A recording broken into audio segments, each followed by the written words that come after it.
Eu voltei pro Brasil com 38 anos com pré-contrato assinado com o Santos, para jogar até aos 40. Então, eu fui colocando meta.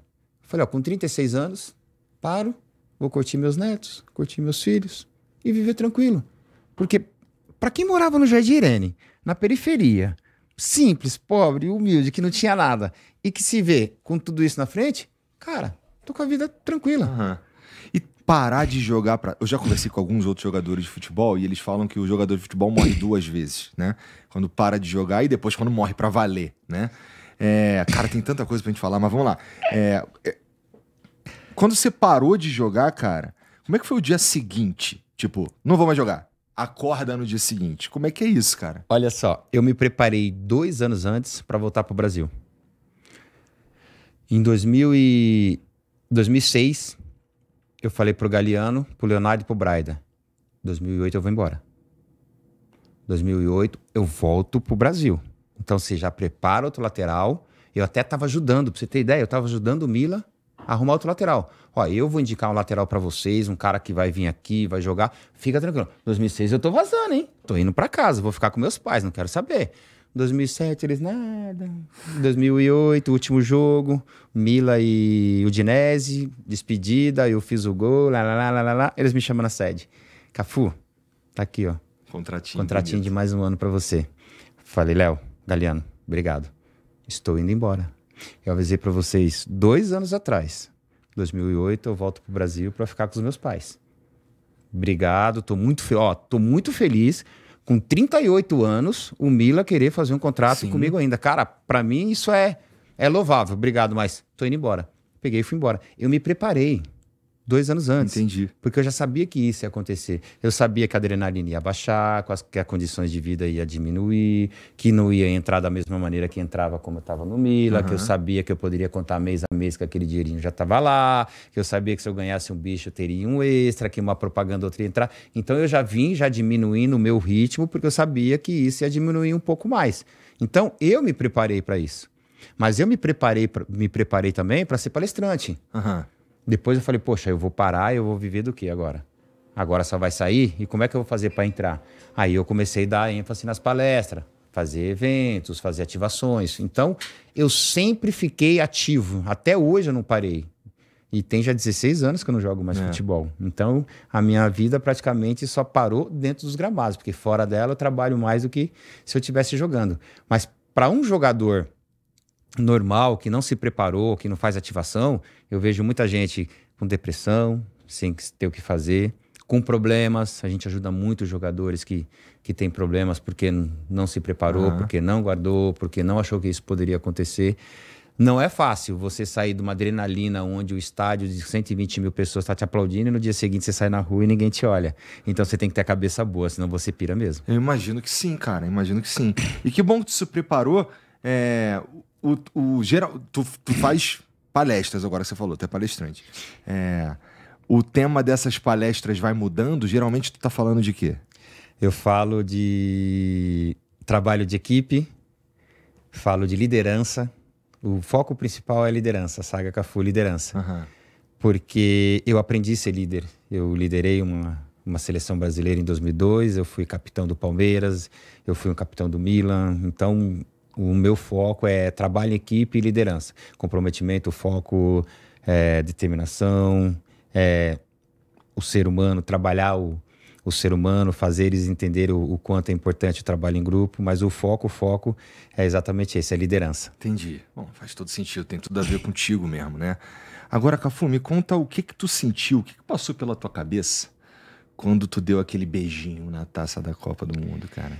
Cara, a minha história foi muito engraçada no começo, antes de chegar na taça, né? Eu fui mandado embora 9 vezes.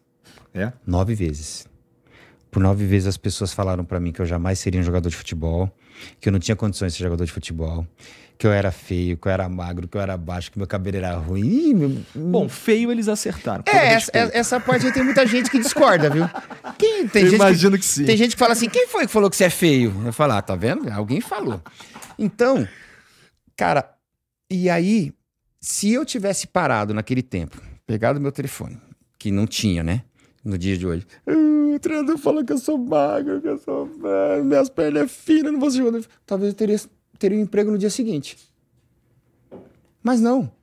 Eu não parei para me lamentar porque o treinador falou que eu era magro e porque ele me falou um não. Eu falei, um não pode ser maior do que eu quero. Um sim. Então, para mim, todo mundo, antes de se transformar no jogador de futebol, tinha que passar por esses nãos. Então, toda vez que ele falava não, eu falava, não, vou correr atrás do sim. Mais uma etapa que É mais uma etapa que eu tô vivendo. Aí, só do São Paulo, eu fui mandado embora 4 vezes, mano. E nem por isso eu deixei de tentar. Jogando de lateral já? Jogando de lateral. Não, de meia. Eu nunca fui lateral. Exato. Meia, ponta, centroavante. Eu ia fazer teste nos clubes. Cada clube ia numa posição diferente para ver se os treinadores não me conheciam. Então, antes de dar um beijo, né, nessa taça, eu tive que passar por etapas até chegar lá. E tem uma frase que nós falamos lá embaixo, que é com uma simples palavra você muda a vida de uma pessoa. E com uma simples palavra, o meu pai mudou minha vida e minha mãe. Porque todas as vezes que eu tomava um não, que eu chegava em casa, cabeça baixa, triste, olhava pro meu pai mineiro, né, alegre, sempre feliz. E aí, filhão, como é que foi a peneira hoje? Eu falava, pai, fui mandado embora. E eu falava com meu pai rindo, respondia rindo. Falava, filhão, fica tranquilo, essa barreira aí você vai superar. Então, por 9 vezes, o meu pai repetiu sempre a mesma coisa. São barreiras que colocar na sua vida que só você pode superar. Eu falava, poxa, pai, mas que raio de barreiras são essas? Eu vou lá, eu treino, eu jogo e tô sempre sendo mandado embora e nunca dá certo. Meu pai falou, não, fica tranquilo, filho, um dia vai dar. Tu já era o Cafuringa nessa época aí? Não, era o Marquinhos ainda. Tá. E ele falava, meu filho, ó, um sim não pode ser, um não pode ser maior do que você quer, um sim. Um não pode definir quem é você. Ele só dava essas pílulas, sabe? Soltava essas pílulas, eu falava, e eu gosto dessas pílulas. Eu falava, caramba, é verdade. E fui. Aí um dia eu fui para Itaquaquecetuba. Itaquaquecetuba fez um jogo amistoso contra o São Paulo e nós passamos no teste nesse jogo amistoso, né? E por incrível que pareça, esse jogo amistoso que a gente tinha pedido tinha sido o São Paulo, porque o São Paulo já estava monitorando 3 jogadores de Itaquaquecetuba já há mais de anos, estava nos monitorando. Então, de lá eu fui para Itaquaquecetuba. Mas falando do meu pai, quando eu falo com uma simples palavra você muda a vida de uma pessoa, nesses 9 nãos, bastava um, que meu pai falasse assim, ó, vai trabalhar, eu teria ido trabalhar.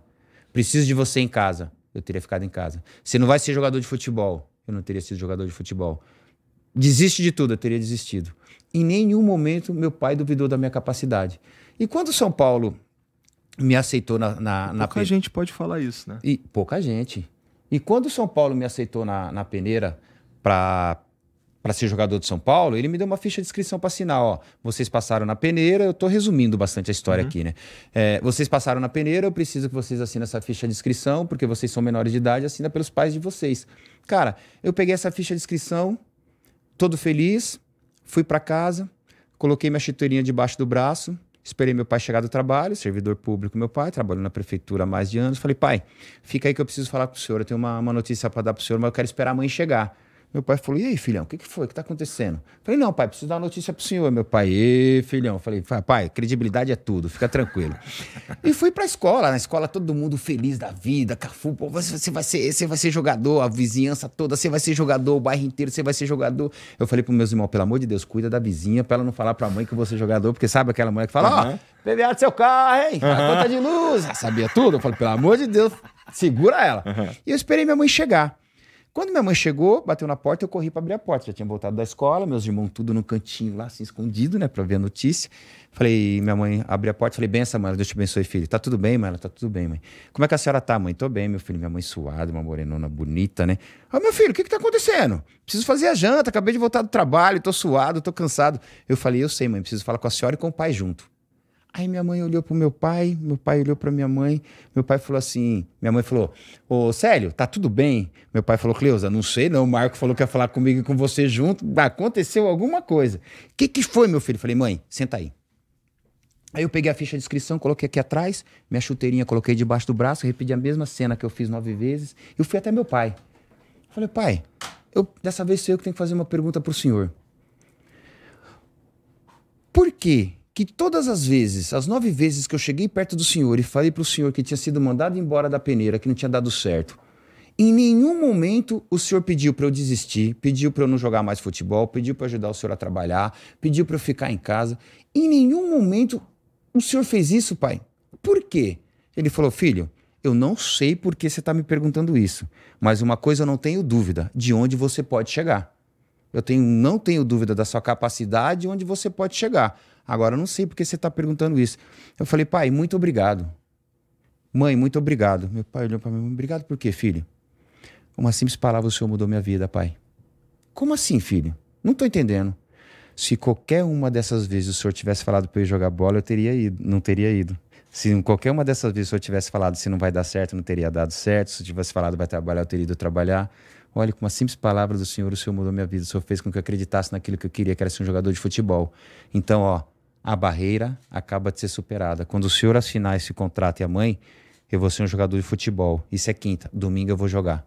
Aí meu pai chorou, minha mãe chorou, meus irmãos entrou, o bairro inteiro já fazendo festa, soltando fogos. Foi a partir daí que eu me transformei num jogador de futebol.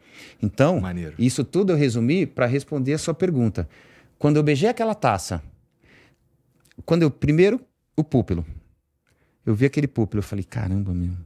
Bati lá, era vidro com os ferrinhos do lado. Eu falei, nossa, vidro com chuteira de trava. Eu bati assim, falei, quer saber, eu vou subir aqui. Aí eu falei pro Blatter, Mr. Blatter, segura que eu vou subir. Ele, não, capitão, não, por favor, não. Eu, sim, me vou subir, Ele, não, eu sim. Falei pro Ricardo Teixeira, presidente, segura que ele vai subir. Ele, Cafu, pelo amor de Deus, não faz isso. Falei, segura aí. E era vidro. Eu coloquei o joelho bem devagarzinho, com medo daquilo quebrar, e subi. Quando eu subi, que eu dei uma volta, que eu vi aquele monte de flash, eu falei, meu Deus do céu, que isso? E aí eu vi o Pelé segurando a taça. Quando eu vi o Pelé segurando a taça, eu tive vontade de chorar. Eu falei, caramba, olha que linda ela brilhando. E aí o Pelé ia me dar a taça, eu falei assim, Pelé, espera. Olha, eu mandei o Pelé esperar. Eu mandei o Pelé esperar. Quando eu cheguei em casa, meu pai falou assim, o que você falou pro Pelé, filho? Eu falei, mandei o Pelé esperar, pai. Ele falou, você tá louco? Eu falei, pai, eu nem sabia onde é que eu tava, eu nem sabia o que eu tava vindo. Quando o Pelé veio com a taça que eu queria subir, eu falei, Pelé, espera. Eu mandei o Pelé esperar. Meu pai falou, você é louco mesmo. Eu falei, sou. Quando ele me deu a taça, que parecia um bebê, eu peguei ela assim, parecendo um bebê, antes de dar o beijo nela, eu falei, caramba, pra quem não ia ser jogador de futebol, quem não tinha condições de ser jogador de futebol, que as pessoas jamais acreditaram, que falaram não várias vezes, tá erguendo a taça de campeão do mundo, cara. Coisa que só 4 pessoas mais fizeram. Bellini, Mauro, Dunga e Carlos Alberto. E eu, representando o Jardim Irene, tô levantando a taça de campeão do mundo. Quando eu beijei que eu levantei, eu falei... Sabe aquela sensação de dever cumprido? Nós somos campeões do mundo, cara. Nós somos campeões do mundo. E quando eu levantei a taça, que eu olhei para baixo, nosso time não tava olhando para cima. Eles estavam se abraçando. Essa foto é uma das fotos que eu tenho no meu museu. Tá todo mundo se abraçando enquanto eu tô erguendo a taça. Eu falei, olha que coisa mais linda, cara. Então, aquele momento é o momento que você fala, vale a pena. Vale a pena ser campeão do mundo. Vale a pena abdicar de tudo para que você possa ter um único objetivo, que é ser campeão do mundo. Vale a pena você ficar 45 dias concentrado com um único objetivo de ser campeão do mundo. Porque eu falei para todo mundo, gente, vocês não têm ideia do que é ser campeão do mundo. Eles acham que tem ideia do que é ser campeão do mundo. Não. Quem não foi campeão do mundo não tem ideia do que é ser campeão do mundo. É o ápice para nós, cara. É tudo que qualquer jogador de futebol almeja. Ser campeão do mundo. Imagine ser campeão do mundo sendo capitão e levantando a taça. Representando aquele bairro lá no Jardim Irene, aquele famoso Jardim Irene que sempre me deu força. Cara, não tem sensação maior, melhor e mais importante do que você ser campeão do mundo. Eu imagino que não.